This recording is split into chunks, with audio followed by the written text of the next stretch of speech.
Hello guys, welcome back to the new vlog.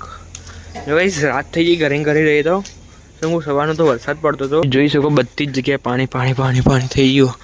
એને એક ફાયદો એ થશે, આપણા ગાર્ડનમાં પાણી જશે ને એનાથી મસ્ત ઘાસ ઉગીશે. જો આપણે નવરાત્રિમાં જે ઘાસ સરખું કરાવી દો ને અહીંનું આખું ગાર્ડન ખાલી કે નહીં, જો માટી એ ઘાસ ઘાસ થઈ જાય, મસ્ત ઉગી છે.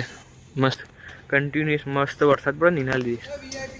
હવે જઈએ અમે બજારમાં ચોક. આ ભાઈ બધી એક્ટિવા પડી રહી છે લેવા માટે. અને આ તો હીરો સહી પર ચમ જોયા ચમ લે मेरी आज शादी थी। ભાઈ બોલે નહીં યાર શાદી થી આ શાદીમાં આવો થઈ પર આવો. वाह અરે આ પુંડ બેન નહીં તે ચલા ચલે હું બ્લોગ બનાવે ना ना तो चले मन नहीं था। બટવટી લાઈન બહાર નીકળી ગયા એ ચાલુ વરસાદમાં મહેસાણા અત્યારે અંધારે અંધારો જેવું લાગે લાઈટ ચાલુ છે.